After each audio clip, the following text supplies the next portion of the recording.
of our mayors with us today, and I understand we may have a third. We may have a third. We may have a third. The topic today is legislative priorities, and of course with the session about to start, the legislative priorities for, for our municipalities is important to us as a community. So Mayor Ward, Mayor Matherly, thank you for being here today, and I don't know if you guys drew straws, but since Mayor Ward's sitting closest to me, I'll put the best looking one first. So I'll start.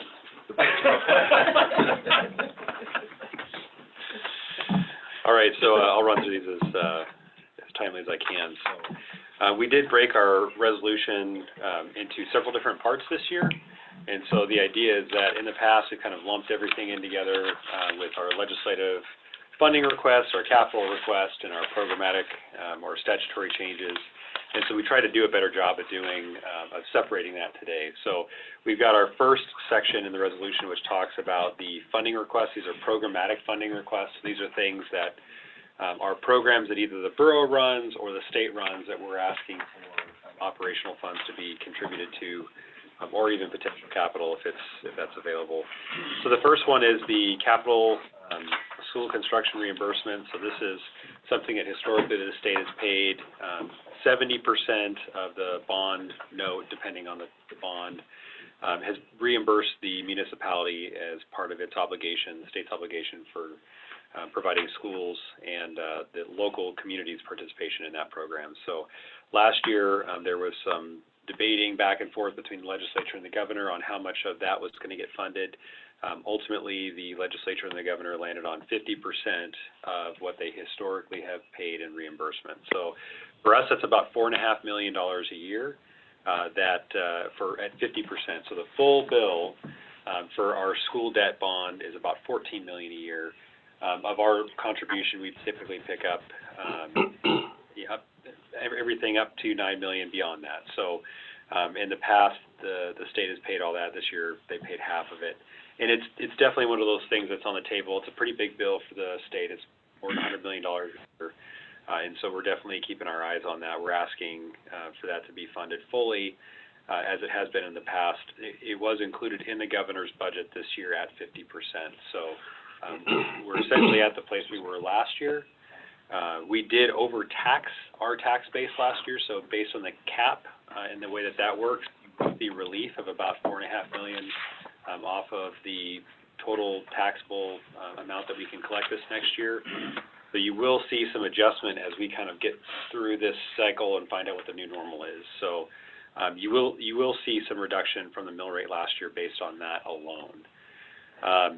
School funding and forward funding for education, this is something that the prior legislature had put in place to forward fund education. So for us, the way that it works with bargaining units and the union agreements for those employees, if we don't have a funding system approved by a certain point in time, then those teachers get layoff notices. And so it usually is the new and the bright and the young folks that you want to have coming into your system. We had a system in the past where we would chase people off, and so we were supportive of the idea of forward funding, or at least providing a funding scheme to where we don't have to unnecessarily give people layoff notices if we expect that we're going to be funding those positions into the future. The next one is the Human Services Community Matching Grant Program. This is something that, again, was in debate last year with the legislature, and ultimately they settled on funding that program. This is entities such as the Center for Nonviolent Living, the Food Bank participate in this grant program. It's a community matching grant program that's funded by the state of Alaska.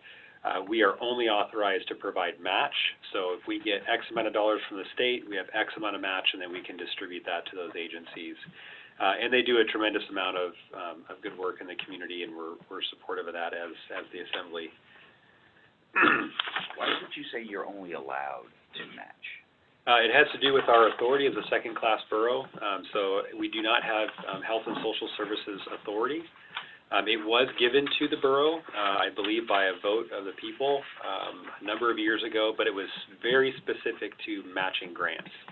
So we're allowed, if we get a health and social services grant, we can match it, but we cannot provide any additional resources beyond that. Got it. Okay.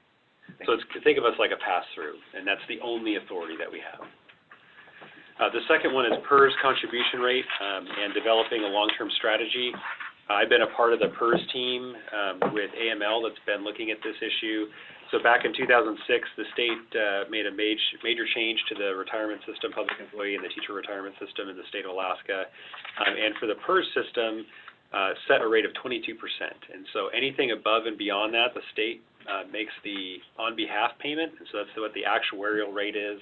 I want to say this year it's 6% or so above this, so it's actually like 28%, 29%. One of the things that we're saying is adjusting that. It was already adjusted back when Parnell made an infusion or suggested the infusion, the legislature agreed into the PERS and TERS system. It extended how long the municipalities have to pay, and all folks have to pay into that system. So in essence, we've actually already seen an increase just based on the duration of time. But any amount that we increase that percentage point based on this year's current dollars is about $183 million or $283 million a year. So if we went from 22 to 23%, that would be an increase for us of almost $300,000 a year, not including the school district or other folks that participate in that program. There are some really interesting things that we're working on, some strategies that would not adjust the overall contribution rate, but would bring down the on-behalf payment for the state. So the idea is that we want to get to 22% or less to be able to pay off that system and make sure that it's fully funded. So there's some really interesting strategies. Some of the things that we've recognized is as time has gone on, we've been, with reductions in state employees, we've been really pushing our older folks that can retire to retire, which is good, and it's also bad. One, you lose a lot of that expertise in the field. The second thing is that those are people that then start to draw on the system, and so they're no longer paying in, they're pulling from it. So it has exacerbated the issue of the unfunded liability. So there's some interesting strategies out there we're working on. The hope is that next year we can have a better suite of things that we can offer to the legislature that they can do that, you know, essentially are low cost or no cost options to reduce the liability of the plan. The other one is community assistance. This was previously referred to as revenue sharing. And so the idea is the resources the state brings in from extraction and royalty oil is that a portion of that is funneled down to the municipalities for them to use for property tax reduction, general tax reduction, et cetera. So for us, we budgeted about $1.4 million this year. It looks like we're going to be collecting about $1.3. The governor did include $30 million in his budget into the revenue sharing or community assistance program. The baseline floor that we've had in the past has been $60 million, but this currently does maintain that kind of status of where we've been in the past. So the next one that we have for programmatic request is the Wood Stove Exchange and Conversion Assistance Program. This is one that's been really widely well received by the community. We have essentially three pots of money in this wood stove exchange program. We have the wood to wood, we've got wood to oil or gas, and now we have a locally funded oil to gas conversion program. And so we've got the local money on the oil to gas. That's kind of a pilot program that we're trying. We have a lot of EPA funding for the wood to others, so wood to gas, wood to oil.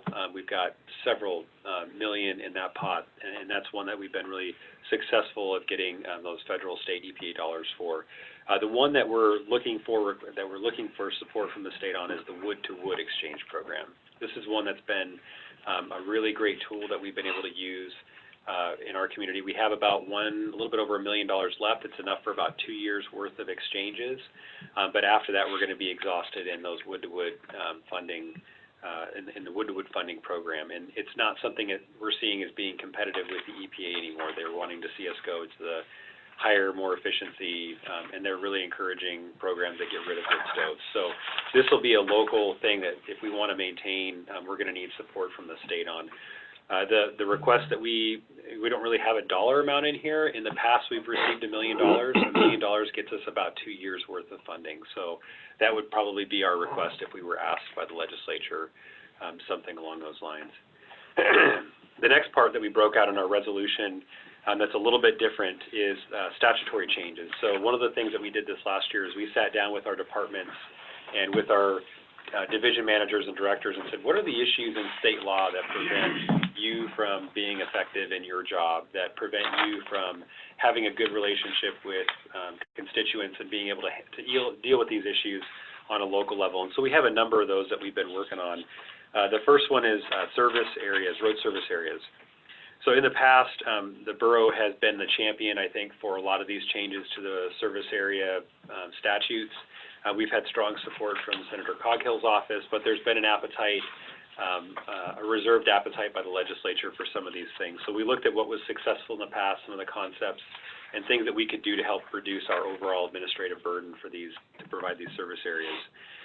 So what we're asking for this year is a change to Statute 2935-450, which currently is the statute that governs road service areas. So we have in the past wanted to do administrative annexations to road service areas. Legislature said we're not interested in the government telling people who is and is not part of the road service area.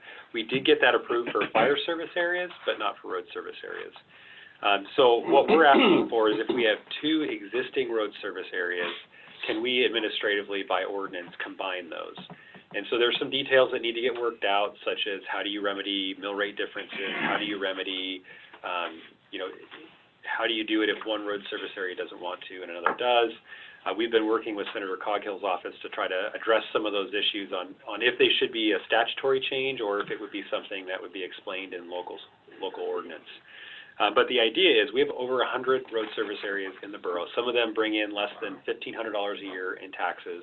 They just want to be able to plow the road once a year in the wintertime and once a year in the summertime.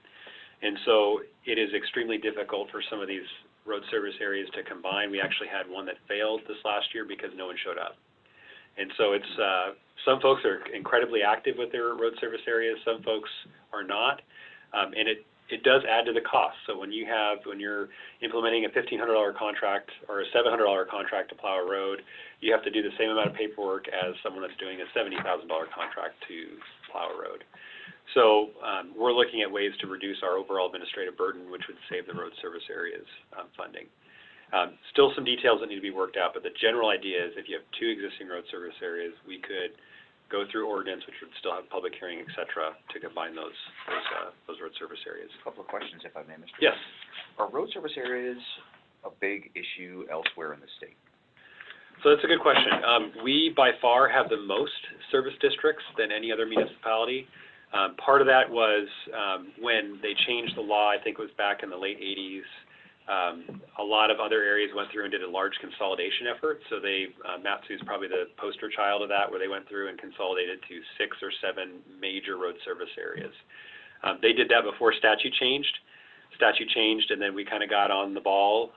But because of the changes in statute, it made it extremely difficult for folks to annex to, because you require a vote of both the annexing people and the existing district. And it just made a difficult situation there. So it's easier for folks to actually create their own road service area than combine to another one. Combine to. Yep. Okay. And then the second would be, is this kind of a bottom-up? Is this something that road service areas or someone in road service areas kind of is brought to your attention, or is this? It was based on conversations we've had with commissioners. Elections are one of the things that drive people nuts, especially commissioners. They kind of lose their minds sometimes, and they get frustrated with staff. They get frustrated with the law because it is so difficult in the work that's required in order to do what they want to do. People are calling them wanting the roads plowed, and so then they say, well, I need you to show up to election. I don't want to. So it's a frustration, and I understand the reason why it's there, but it is a challenge, and it's one of the things that we heard from our commissioners that, golly, it'd be easier, if I want to work with Jim and we want to combine our road service areas, by golly, you should let us do it. We're the ones in charge, we're the ones and the responsible parties. Responsible ones for getting these things done. So that was kind of the genesis of that change. Okay, next one, air quality tax credit. So this is something that was originally approved by the legislature. The borough was actually a champion of this. It's sunset, I want to say, in 2016. This would be a reauthorization of that statute. What it would do is it would allow the municipality that if you have a PM 2.5 non-attainment area, made by ordinance, provide for an air quality tax credit to offset a portion of the taxes.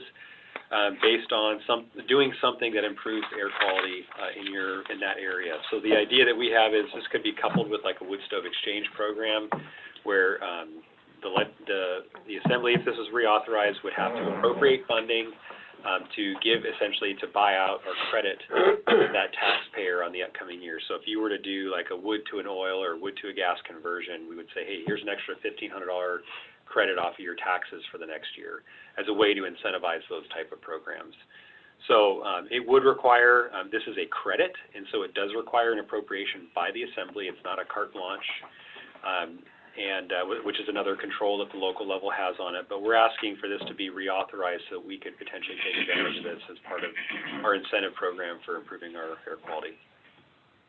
Do you want to take questions later? Or? I can take them as we go. This is Seth Whitten in Rep. Thompson's office. Mayor Ward, what's the cost associated with that? Or it sounds like maybe there's no cost to the state at all with that?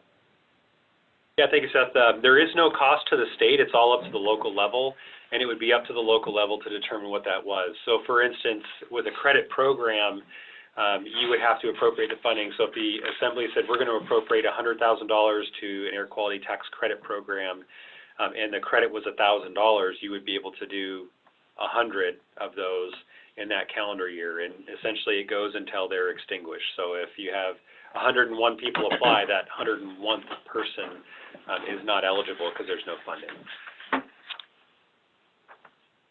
Rick? So this could be combined with other programs. For example, a person could change out their wood stove under the wood stove change-out program, accessing the funds for that, and then also be potentially eligible for the credit on their tax bills. So you could have two incentives or two financial pieces there. Exactly, right? Yeah, and that's the idea, is that we would, someone went down and did a wood stove exchange and say, hey, you're also eligible for this program if you do this type of conversion. So, what would be the target market? So it would be, I guess it would be, scale basis. Yeah, so you're probably looking at a hotspot type of program similar to what we have with the current program, where we're looking at those areas that are of greater air quality improvement need. So as the current program comes in, they get applications and they look at where you're at, and they look at, okay, if you're on the border over here, if you're right downtown by the monitor, which one do we fund if we have that option? So that would have to be developed, but the idea that we've had this kind of hotspot program concept where we've been targeting areas seems to be pretty effective. And again, this might not get somebody off it might help get someone off the bubble if they're trying to make a decision on whether or not to make a conversion, make an investment. Yeah, and it would be up to the assembly too to decide what those requirements would be. So it may be that like a wood to wood is not eligible, but like a wood to gas is. And so those would be things that would have to be worked out at the local level of what would qualify for the credit, what things are you trying to incentivize. And it may be that, if someone's going to get a wood to wood exchange, or if they do a wood to oil or wood to gas, they actually make more back. It may be to their benefit to do that with the credit program if that was in place. So this is a reauthorization. It means it was in place previously. How's it been used? It hasn't been used, and so that By was nobody ever. Nobody ever. So the borough advocated for it. I want to say it was back in 2013 or something like that, and then it was put in place. It had a sunset date. We never took advantage of it, and so by a matter of the way the law was written, it sunset. Okay. It probably would have been 2011. They used to do 5-year. Is it? Okay. Generally, it seems like the standard is a 5-year to the sunset. Yeah. It's just that 2016 is the date that sticks in my mind. But it never really got utilized even when it was in place. Nope, not once that we are aware of. So at this point, we were the only ones that were a PM 2.5 designated area, so it was written specific for the borough. But since then, I guess Juneau is as well, but there's other areas that are more likely to come into that program as we move forward. Certainly, we're working the issue much harder now than we were Yes. before. And we have a robust exchange program in place now. Back then, it was kind of just getting started, and so now we actually have the mechanisms to be able to couple this type of program with. The next one is a new construction energy credit exemption. So this is something that is kind of funny, one of those things where when I was in North Pole, I worked on with, it was Mayor Hopkins and Mayor Castle, and then I show up at the borough and there's this paper in the desk from this mayor in North Pole. So, well, golly, it was a good idea when I was on the other end of the table. I guess I should probably look at it now. So, but the idea behind this is that we would create a new section in Title 29, or the legislature would create a new section in Title 29, which would allow for a energy credit exemption for new construction. So this is meant to mirror the AHFC energy rebate program that they had for the credit, where actually if you went out and built a 5-star plus or a 6-star home, AHFC would write you an $8,000 or a $10,000 credit for a newly constructed, highly efficient home. And so the idea is that that program no longer exists. There's no funding in AHFC, but it was really effective at improving the overall stock and quality of the homes that we have in the interior, really across the state. So what this would do is it would allow the local municipality to put a program in place that would exempt for a portion of time the newly constructed value of that asset. So if I were to go out, let's say just for simple terms, I have a $10,000 piece of property and I put a $200,000 home on it, that's a 6-star home. The $200,000 in value would be exempt for a portion of time under this type of a program. So it's meant to mirror what we had in AHFC, so it may be a 1-year or 2-year program. It depends on, again, things that need to be set by the local level, but the idea is that it would mirror the program, so you would still have to do your per 101, per 102. You would still have to get your energy rating, which is part of that program. File it, record it, and then once all that work is done, instead of turning it into HFC, you turn it into the assessor's department and be eligible for that credit in the next preceding year. The benefit to this is one of the things that we've seen from the legislature is they're not interested in eroding your tax base or doing things that allow a municipality to erode their tax base, because in the end that comes back to the state. So what this does is we're talking about the newly constructed value. And so you're essentially deferring that value. So the idea is that if I'm going to build a 5-star plus home, but you're encouraging me to build a 6-star plus home, there's an increase in value that will be seen in that building over the life of the property. There's also additional benefits to that, but you're deferring it for a period, 1 year, 2 years, so that you can see the overall benefit in the long run. So it doesn't erode your tax base, but it's a deferral of the overall taxable value that you see as a community. And the idea is that it'll be more when it actually does hit the rolls because it's of a higher quality construction. So, questions? Yeah. Yeah, so when it's deferred, then let's just say you got a $100,000 home and you've got $10,000 of additional value that's created. So you defer that $10,000, that doesn't go into your assessed value calculation in the borough? For that current year? For that current year. So that would be a good question. We'd have to work on that with the assessor. Because that affects things like school funding and it does. such. Yeah. So as I understand the way that tax credits are written, you have your total taxable value, and then you take off your exemptions for your local taxable determination, but the overall taxable value stays the same. So you are right that it would, it could have a negative impact on your things like education funding and whatnot in the short term. But this is meant not to reduce the benefit forever. Again, it's a short term. You're foregoing a little revenue for a little while to encourage a certain behavior. Mm-hmm. Where on the back end, again, we will all realize the benefit of that increased value. So if you want to use... Not like a senior exemption where you're going to be a senior for the next 20 years. Right. It would be for a 1 or 2 year exemption of the increase in value. So you would still be taxed on the land value that was on the rolls to begin with, but not on the improvement value. So one of the ways that if you want to use what the the appraisers use as a kind of a rule of thumb is if you go from a 5-star to a 6-star, it's an increase in $10,000 in value. So they kind of carte blanche, well, if you have a 5-star plus or a 6-star, they'll add $10,000 to your value. So if you were to look at that in the long run and say, we're going to defer this for 2 years, but then we'll have an additional $10,000 in value over the life of that building, that's some of the things that we're looking at. If you look at it on a value basis, not even taking into consideration the fact that that home's going to use less energy, be more economical for those folks to live there. I will say the Housing Task Force has been F-35 Housing Task Force. They looked at these two proposals, and they thought they were certainly worthy of consideration by the legislature, something you should actively consider. And is it the additional cost that you get the credit for, or is it the whole building? Just clear to me. Well, it would be, essentially if you got the exemption, the exemption would probably be based on a dollar amount, up to dollar amount. So, I guess we would have to work those details out for such a program. So the idea, I think, would be is you would say you're eligible for up to $8,000 in tax exemption over a period of 2 years. So it could be either $4,000 and $4,000 or $5,000 and $2,000 or something.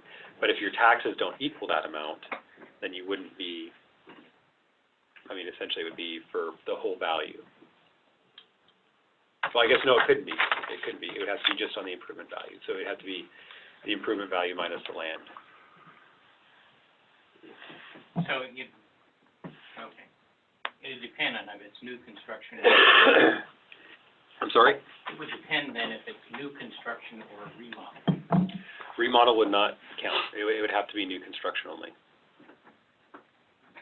So for a newly constructed building. So if I have vacant land and I'm going to put a building on it, that would count. But if you're going to add to a building, that would not count. Bryce? Yep. When I was in mortgage lending, I knew a lot about 5-star and 5-star plus, but I can't remember, could you take a home that's a 5-star and improve it to a 6-star? You can.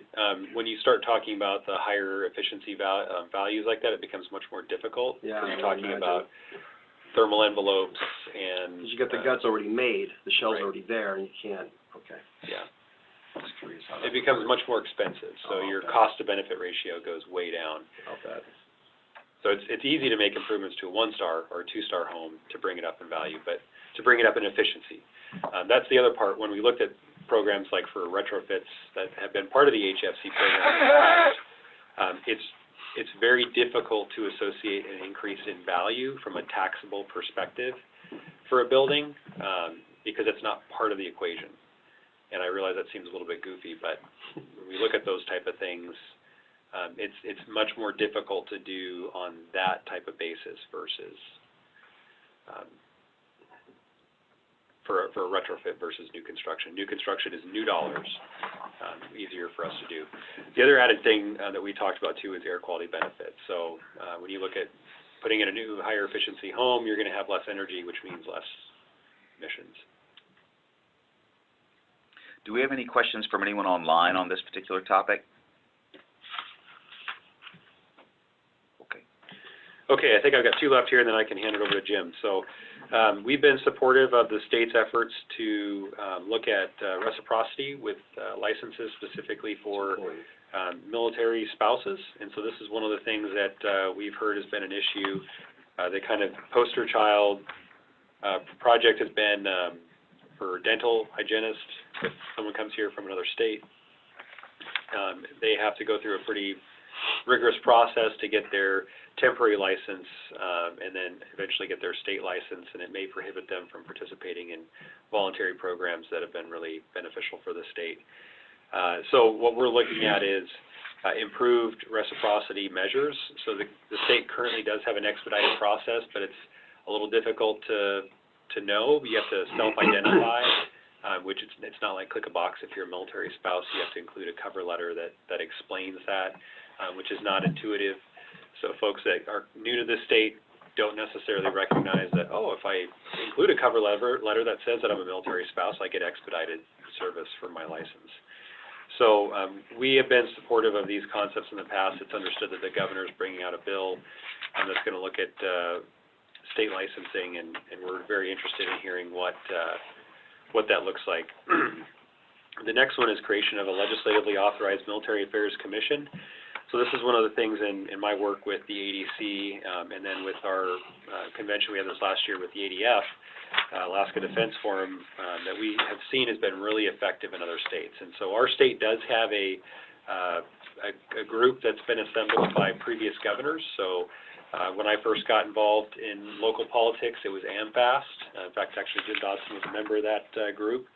And then it was under Walker, it was changed to ACAST, and then Governor Dunleavy has carried on ACAST, but I believe they've only met once. I don't think they've officially met. Yeah. So one of the challenges is being this is currently a group that's governed out of the governor's office, every governor gets to basically put their own flavor on it and kind of wipes house and puts their own people in, and it takes a long time for that group to get momentum back up again. So what we're looking at is a legislatively authorized commission. This would be one that would have consistency through administrations. It would be able to work with the Joint Armed Services Committee. It would be able to work with local groups such as the Tiger Team that we have here in the interior to really advocate for state initiatives that support the military industry and that component of our economy. There's some great examples out there of states that have used this tool to be a really effective voice on the state level, but then also on the national level as well. When we go to ADC events down in DC, there are chairs for MACs, or military affairs commissions or committees from states that attend those type of conferences and are advocating for military growth within their community, showcasing the things that they do to support the military families, to support the service members, and then overall support the mission. There's actually, I'm not saying this is something that maybe is within our wheelhouse right now, but there are states that actually fund programs on DoD installations to incentivize that activity in their community. So this is something that I think could be really effective for the state to have. It could be a great tool for the governor, for the legislature, for our local communities.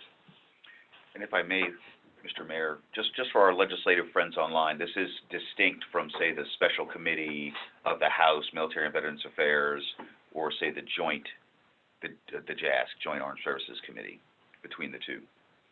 Right. So what we had envisioned is a commission. So it would be a legislatively authorized commission. It wouldn't be a legislative committee. I know, sir. Yeah. Again, I was making it clear for our legislative friends who might note that there is a So it's House something Special you already Committee know. and a Joint Armed You're Services. just playing there, right? Right, and it would be, Lobbying. More advocacy, I would say. I would say Information lobbying, advocacy. or whatever word you want to use. Do you have anybody paying attention to treating all people equal instead of having to be with this organization or that organization or a new house or existing house? There's a section in the Constitution that talks about treating everybody equal. Do you have any commissions for doing that? Again, I'm just on the legislature site, sir. No, I'm being facetious, we don't.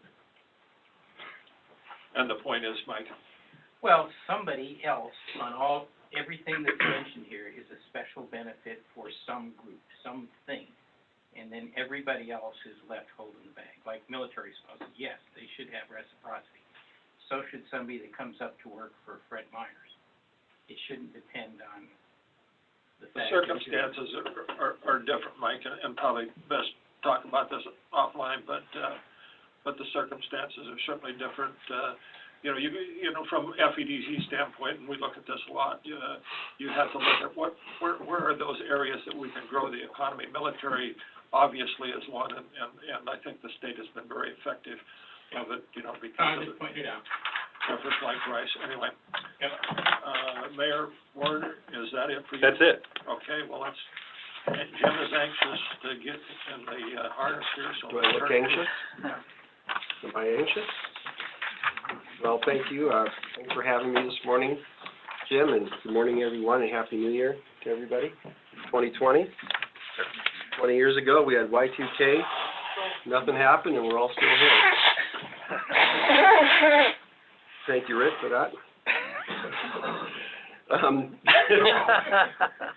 should have. Excuse me.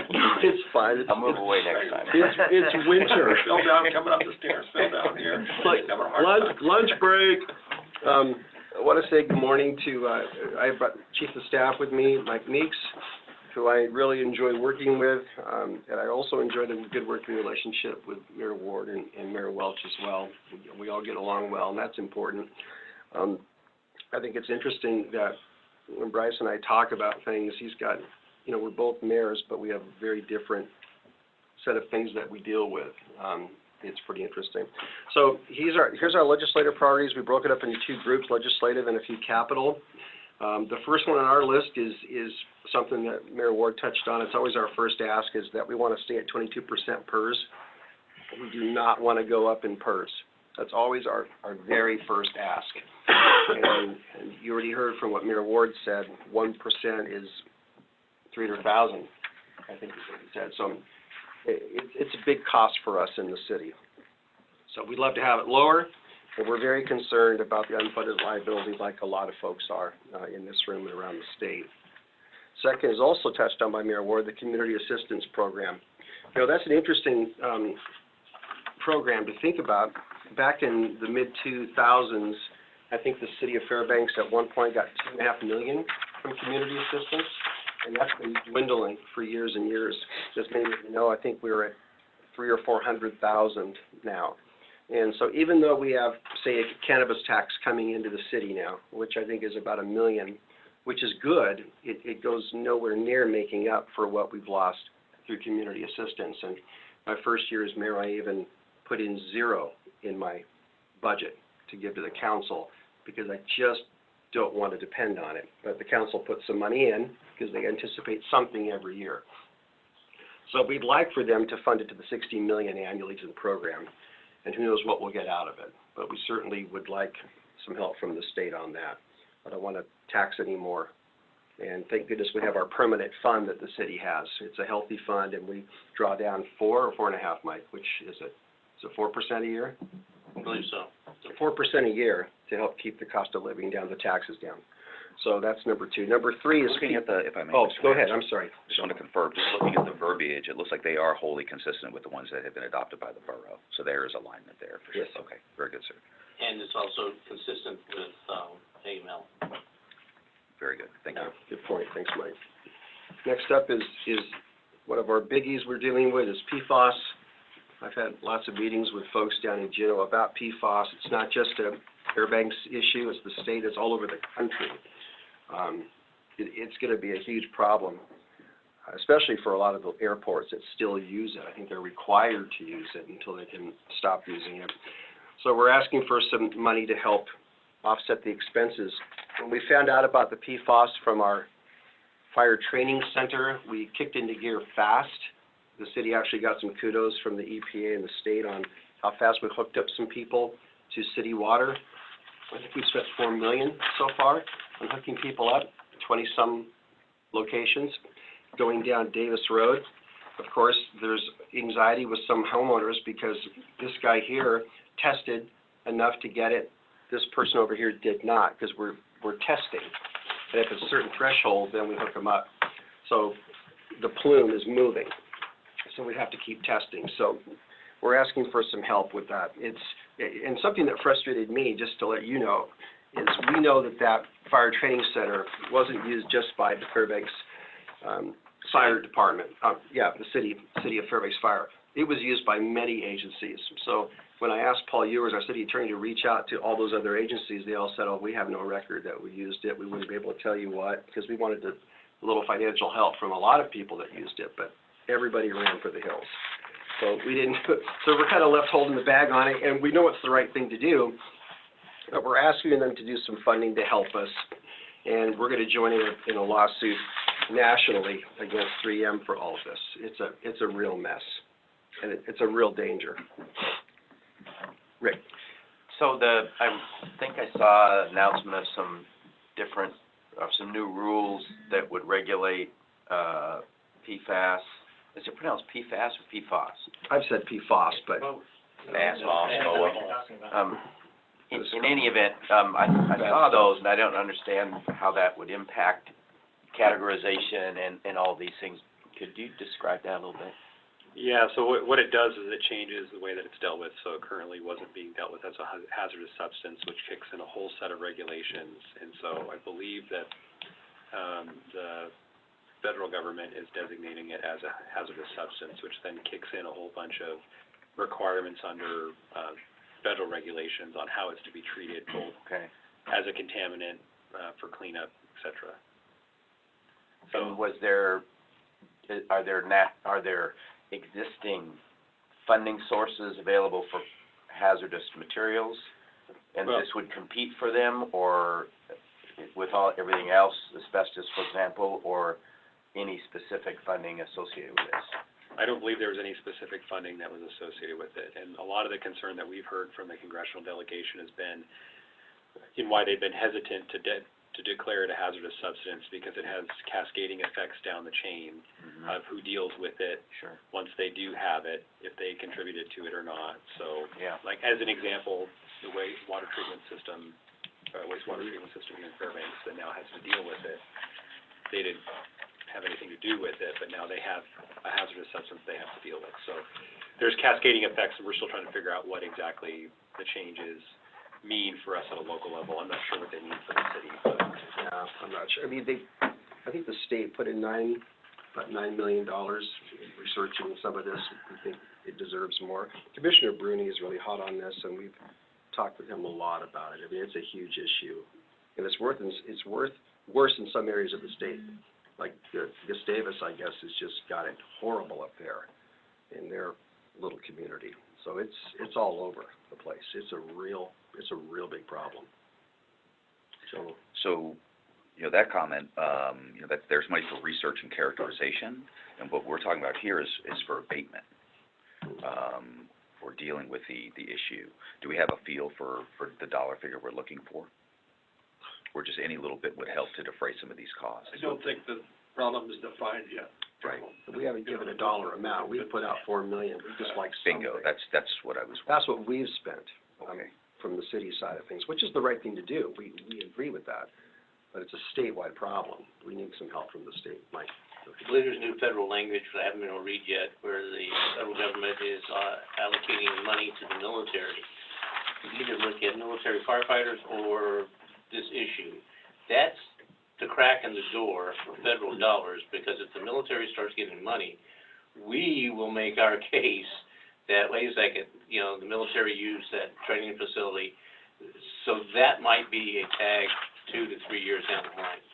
But I haven't read the language yet, and that's a homework assignment he gave me, and we have to do that. But again, that's another pot of maybe money. What That's a you've lot said of maybe money. What you've said is, we are, as a city, We've already spent $4 million. we're $4 million in. And the taxpayers of the city Okay. paid for it. Okay. And again, we moved it fast. I mean, we moved really, even in the wintertime, we put some in. And even before that, when we first found out about it and then started hooking people up, we instantly brought water to everybody. We brought it over every single month. We made sure they had drinking water. I mean, we really hopped hard. It had a lot of good praise from homeowners, but again, the ultimate is to get them hooked up to city water. And again, Not you'll in get your kudos. wheelhouse, but the North Pole wheelhouse, isn't that part of the basis for the water extension, water line extension out there? so there was Part of, or, so the sulfalane contamination right? was then discovered to also be a PFOS, PFOA, so that was kind of, that took care of both those issues. So you got sulfalane and PFOS, Correct. and And the Moose Creek is another project that's separate, that's coming from the Air Force Base. And there's another water project there that the city's working on. So, May I jump in here? please, go ahead. This is Patrice Lee calling in.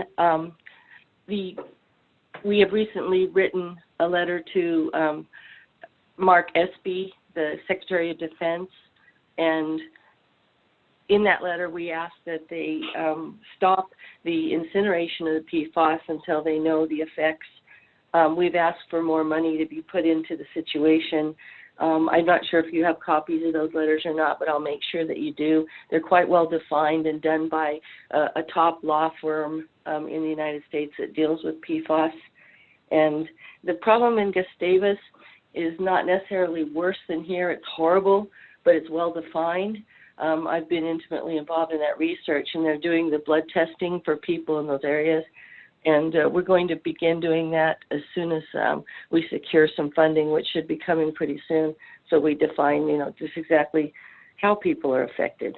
Thanks. Just so we know, who would be the "we" in that sentence structure? That would be Alaska Community Action on Toxics and the medical team. Thank you. Mayor Ward, does the North Pole area, have they identified PFAS in their water system table? The city? Yeah. You'd have to probably check with Mike, since when I was in office, there was some perfluorinated compounds that were detected at the detection limit, which is 2 parts per trillion. But I believe that since then they've either gone non-detect or I think they've gone non-detect. And the federal standard at this time is 7.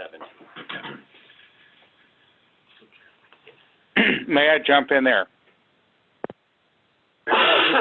Mayor Ward, I take it. This is Mayor Mike Welch, yeah. We only have a few hot spots, and that would be near our fire station. As far as the PFAS are showing up detected near our fire station. Other than that, it's mostly non-detect, or it doesn't come anywhere close to the 70 parts. But we're constantly testing. Thank you. We're doing the same. We're monitoring.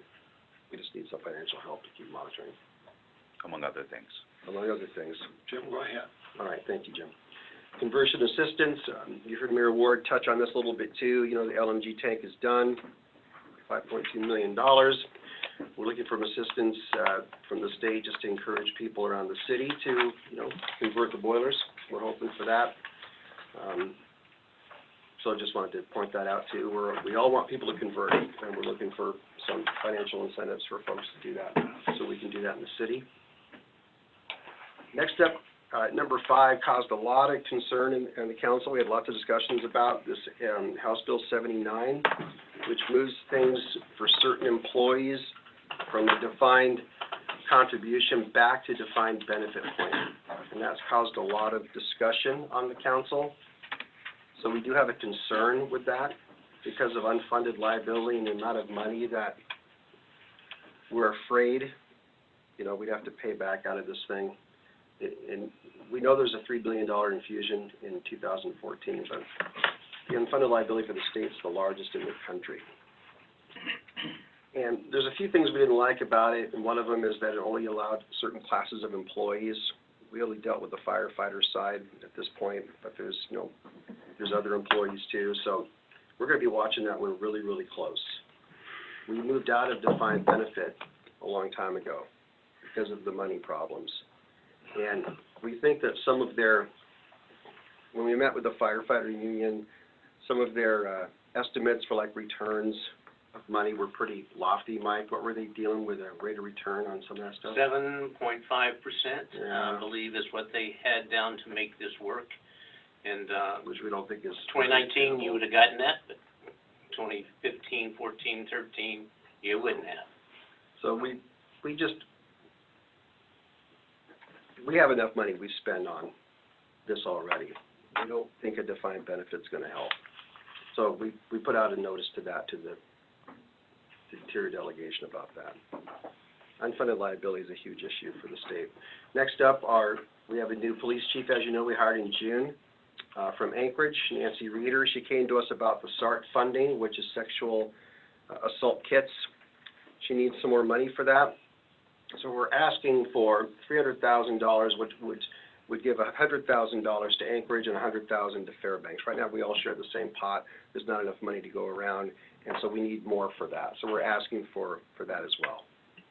Right now, there's only $150,000 in the pot, so we'd like them to double that. Next up is something that we talk about every single year. It's the Emergency Services Patrol, which was also the CSP, the van that we use to pick up folks that need help. This has been a real godsend to the Interior, and we love it. And I don't want this to ever go away. I've kind of hung myself out there saying we will we will fund this even if we don't get funding from the state. It's the only ask we gave the state for a long time. We didn't want to go in with all guns blazing, asking for tons of money, but that was what we always focused on. So we want money from them to help folks, because they transport all the time. Ultimately, maybe having 2 vans to help. We've increased the footprint. It used to be just the downtown core, now we go out farther than just the downtown core, and it's really helped. And now with the Sobering Center that's open on Airport, and they've got funding now through the end of the year, because the grant got reinstated for another year, we take a lot of folks over there. That van is constantly busy. And they pick up folks who need it, and as a result, we haven't had a cold weather death in a long time. And I think that says a lot about people watching out for folks, and then the van picking people up if they're laying there, in the winter especially. Was it a van or is it a 4-door sedan? It's a van. Really?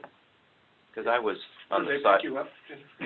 No, but, Yeah, what did it say on the side, Rick, when they picked it up? If the van is down for maintenance, then it could be a Ford, but the Oh, yeah. primary vehicle is a van. okay. But it 'cause does- it I was does go involved into in an maintenance. assist, last winter, actually, and it was a 4-door, like an old, it's a sedan, and it was a CSP driver that made the response. Van is down. I've changed my, Oh, okay. I've changed my vernacular a lot when it comes to things like the Sobering Center, like a rehab center, like I went to Gateway of the Arctic yesterday, which is, a thing on South Cushman, and then the van. I call them life-saving things now. I don't like to pigeonhole and say it's a van to help you. These are life-saving things. If you're in the cold weather and you're passed out, you'll die there if someone doesn't pick you up. And if you're not at the Sobering Center, you could die as well. So I've shifted my concern, because these are people. We need to help these people. They're not end caps to me. They're not folks who are drunk. These are folks that live in our community and need help. So I've turned that around, and I think that ESP is going to get some funding, and that's what we're asking for that. Well, but this also partially ensures that what we classically think of as emergency response vehicles, cops, firemen, ambulances, Saves them a ton of time. remain free for Right. what we classically think of as emergencies. Correct. Broken legs, houses burning down. Sometimes it's just a person having a problem on the side of the road. They may not be injured in any way. Now, if there's a crime committed, the police have to come. If there's an injury and blood and stuff, then you have to send the ambulance. But there's that whole pocket of folks in the middle that don't have either one of those. And that's who the van is for. How much are we talking? What is the city's? 300,000 is our ask. The ask, okay, thank you. That covers the salary, the stuff for every year. Got it. And we did an increase, this summer, we put another person on Yep. to walk, downtown area. We've got positive benefits. Fortunately, it's very difficult to, measure, except we ask people, did you like how we did it this year more? And we've gotten a lot of positive, so that's the only measurement. It's a touchy-feely measurement instead of any hard data measurement. And for folks in the city, just realize too, we're going to focus a lot on downtown core.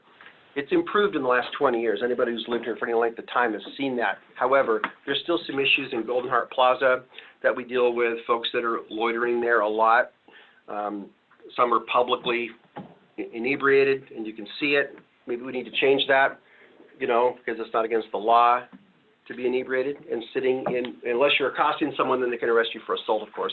But there's also some cameras being put in to monitor Golden Heart Plaza too. That's where all the tourists go. And we want the graffiti to stop. We want the loitering to cut way down. I don't know what the ultimate answer is, but we just need to focus more on the downtown core. That's part of what we're going to be doing this summer. I've told Chief Reeder we want more foot patrol. She's hired some new police. We're making headway on the folks that have retired or moved out to Mayor Welch. Mayor Welch has some of our cops, but we've brought in a whole new set of people, and hopefully that'll keep going the trend. And then we have 2 capital projects we're asking for. One is for a firing range and training facility. The only one in the interior right now is at the airport, and airplanes and bullets don't really go together very well, and that's the only one in the interior. It excludes some people that might want to use it. So they've scouted out a place near North Pole. Mayor Welch might be able to pinpoint it better than me. So we're asking for some funding to get that thing going, so folks can train and use it in the interior. Multiple agencies. Correct. It's a multiple agency one. And are other agencies asking also? Supporting the ask. They are. state troopers are really, I attended a meeting with state troopers, so you've got multiple agencies asking, and multiple agencies are gonna be able to use it. It's only a $22,000 ask, but it's an area near North Pole. I know Chief Jukes, before he retired, was very involved in it and went out there in the helicopter a few times to look at and scout it out. So we're asking for that. And last is kind of a funny one, but if you spend any time at City Hall downtown, you'll hear the ghosts constantly in the pipes. It never stops, the old steam heat. It is so loud. It is so spooky. We need to replace the heating system. We know we're not going to probably get this, but the council really wanted to throw it in because their attitude was, you'll never know unless you ask. $5 million would get us a new heating system. But I'm telling you, it is a constant struggle in that old building. I love the building, but its life cycle is coming to an end. So we're asking for some help in that, is what we're doing. Yeah, Rick? I remember 15 years ago when then Mayor Hayes wanted to move the city offices into the old main school. And I think I remembered a $10 million estimate to renovate the building. Did that include a heating system at the time? Of course, what ended up happening is the money wasn't available. The mayor said, let's move in there anyway, and they painted the building, and they kind of made things work. And to the credit of the city, you've been there for years and have been using a really I will say that I cool love building for the city's offices. I love the building. I've got to think we're one of the only city halls that puts some of the use to it to the Boys and Girls Club. So the basketball court is constantly being used. We love that sound. The kids are over there. I can't tell you if Mayor Hayes had a heating system in his original thing, but bit by bit we've been improving the building. Anytime we can sock a little money away and fix this room, do this room, it's really been helping. But I don't know if the heating system was in his original one. But we know we're getting near the end, so we're asking for $5 million to replace that heating system. Doubt we'll get it, but what the heck. And that's all I have. On your heating system, would you maintain the steam heat and just use the new model, which is a heat exchanger? Good question, Mike. What did Bob Probably looking to go say? to hot water, and get away from steam. Still use the downtown system. Okay, that's what But, yeah, so but instead of steam inside the building, do a hot water, heat exchange inside the building somewhere. And there's some areas of the building that are hotter than a sauna. Mike's office is a good example. Right now, it's locked, and it's over 120 degrees in his office. And it's like that constantly throughout the building. So the state of Alaska is in that building. Housing Homeless Coordinator's in that building. We're about to bring the Senior Needs Committee that we just formed at the city. We're going to give them some office space to use in the Boys and Girls Club. So it's a well-used building. We just have to, it's costing a lot of money in the present state. So we need to put some money into it, or it's going to keep going up in price. Mike? Could I elaborate on two, especially with the state on here? The first one is the conversion assistance. The mayor gave me some homework. We're just not sitting back and asking. We're meeting with IGU this week. We're coming up with a new fee schedule, because right now I believe it's $240 for every connect, for every home out there. And we're going to use the logic and the argument that we're going to have economies of scale. It's not going to cost us that much to go, so we're going to try to have a new fee schedule, a new line item just for IGU for these hookups. So we're going to meet with them this week to talk. And the other thing is, the mayor's asked me to look at, can we possibly do a short-term tax credit for people who live in the city, who hook up, and we could do it, authorize this every year to motivate people to hook up. So not only are we asking for other people to help, we're just not sitting back with a hand out. We are actually moving forward to try to do something. That's on the conversion assistance. And with our state friends on the phone, that's sexual assault kit training. The way we understand it right now is that it's $150,000 for the state. All the villages get first crack at it. At the end of the year, what's left over is split between Anchorage and Fairbanks. So when we thought about this, we did not want to take money away from the community, the small communities. But we don't think that the two largest cities in the state of Alaska should be at the end of the train, because the sexual assault is going up everywhere. So if we could not touch the funds that are going to the smaller communities, leave them there, but instead of the the two cities waiting to the end of the year to find out if we're gonna get any money and how much it is. At least from a programming point of view, say, hey, you're gonna get this much money, and we at least would have an idea of what we're gonna do. So that's the impression that we're under right now, of how the system works, and I think it's a little strange. And if you guys in the state could look at that and see if we can at least change that, and wait until the end of the year and we get whatever's left, funding model, it would be helpful. Okay, Mayor Welch, you are on the Mayor. phone, Mayor Welch? You out there? I'd like to thank, if Mayor Welch, just for a second, I'd like to thank Mayor Matherly for the response to PFAS with water, the service patrol, and taking an active, proactive response to gas hookups. Thank you. Thank you. Okay, Mayor Welch has dropped off. You know, he's there, but he's Oh. not video on. Okay, If I- last call, Mayor Welch, do you have anything to add? Okay, any questions for Mayor Matherly or Mayor Ward? Rick? Apologize, you may have touched on a couple of these things that were in here earlier on your list. The mining tax alternative, as part of that, which would introduce the option of a payment in lieu of taxes locally, would the borough consider an approach that would not allow a severance tax to be imposed locally and reserve that, as does the petroleum property tax for the state? For example, in the state right now, there's a 20 mil tax on petroleum properties, and the borough gets their share of it based upon what their millage rate is locally, and the remainder goes to the state. But the local governments can't decide what rate they're going to tax. That 20 mil is in place for those properties, and that's how it works. There's the inability to place a severance tax on oil and gas properties by local governments. It would seem like that, if we're going to consider a PILT, we should look at this severance tax issue. That's a huge deal for the mining industry. I think you would hear from any proposed mine, like Livengood, for example, would be concerned about that severance tax issue before they would go into that stage. So this might be an opportunity to, if you're looking at that, consider both. So that was part of my suggestion to the legislative committee. They did not take that up as a priority, so I'd be happy to speak with you afterwards Okay. about that. I know we've talked a little bit, but it's not something that the assembly currently has as a priority for this upcoming year.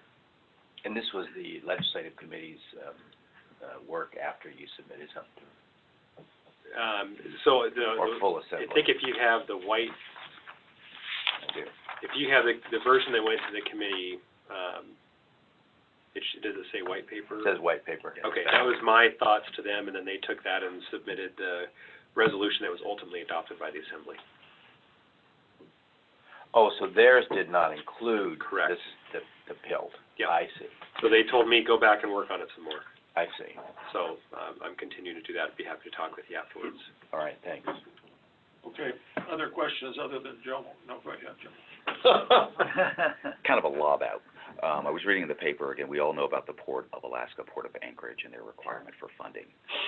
There was a statement in the newspapers regarding a possible request from Anchorage for $200 million for this year. I see we have rather lean capital requests. Any thoughts? So in the borough's resolution, there is not any capital request.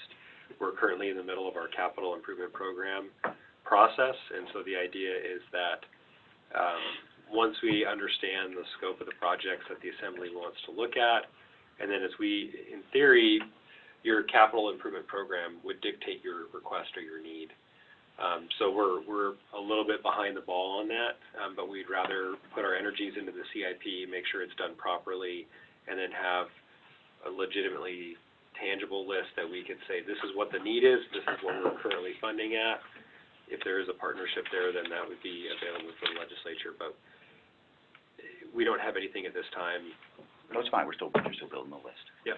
I did want to lob something out, Jim, if I may, Right ahead. boss. There behind you, Jim, just my thoughts. If we move into this kind of discussion, or that kind of discussion, if our legislators, the delegation moves to this kind of discussion, just kind of some principles regarding negotiation for our support. And I just wrote it as funding fair share. If something goes out that's going to be $200 million, $1 billion for the port, for our support, our delegation support, we would want some money. We have local priorities.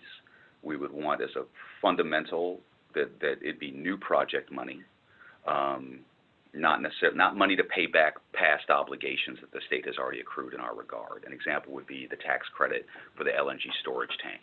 We already earned that. So it'd be new project money, that it be proportional on some basis. I came up with just per capita. We're 1/7 of the state's population, that'd be 14%. So if it's $1 billion GO bond, we should be able to expect $143 million, roughly. And then finally, that whatever terms we get on any money we get for our community should be on equal or better terms than what they get for the Anchorage port. Not another situation where they build a giant sports facility for grant money and we get mixed loan packages for our priorities. So I just wanted to lob those out and see if you gentlemen thought that was a reasonable approach that our delegation might take in those kinds of discussions. Well, and by the way, that has not been run through FEDC or the board. That's coming off the top of Jomo's head. I just had a few minutes to run on the way. Sounds like Mr. Stewart should be the finance coach here. If it makes it more fair for Fairbanks, I'm on board. It certainly lends itself to consideration. Thanks, Joe. Okay, anything else before we go? Okay, well, mayors, thank you. We certainly appreciate your work, appreciate your efforts, appreciate you guys taking care of our community, and you're both doing a great job, with my Humble. opinion. Oh, and while we have everybody, just so you know, for next week, we are scheduled to have DEC, Department of Environmental Conservation. I know that Commissioner Bruni is speaking before the chamber, but they'll be coming to talk to us regarding the SIP, either call in or present. So that's next week. I have also preliminarily lined up the group that is supporting the election initiative. Proportional or what is it? Yeah. What's that called, Rick? I don't know. Ranked choice voting. Ranked choice. So we have them lined up, the proponents of that coming up. So I just want to give everybody a heads up on that. And we're looking to see if we can find any opposition so that we give, equal time. We haven't found them yet. Oh, there's people out there. Well, I know people, but like organizations. What are you really trying to say, Rick? If there's anyone who knew anyone to reach out to specifically for the other side, please do let me know. Again, I do have lined up the proponents, though, in coming weeks. So Ann Brown, attorney, who used to live in Fairbanks. Fred Brown's wife, she's been active on this. She might be a good person to have do a talk on it. She's a nice lady. Okay. And she could probably do a good overview of their perspective. Perfect. Thank you, Mayor. Thanks, everybody. Thank you, everyone. Good morning. Thank you, guys.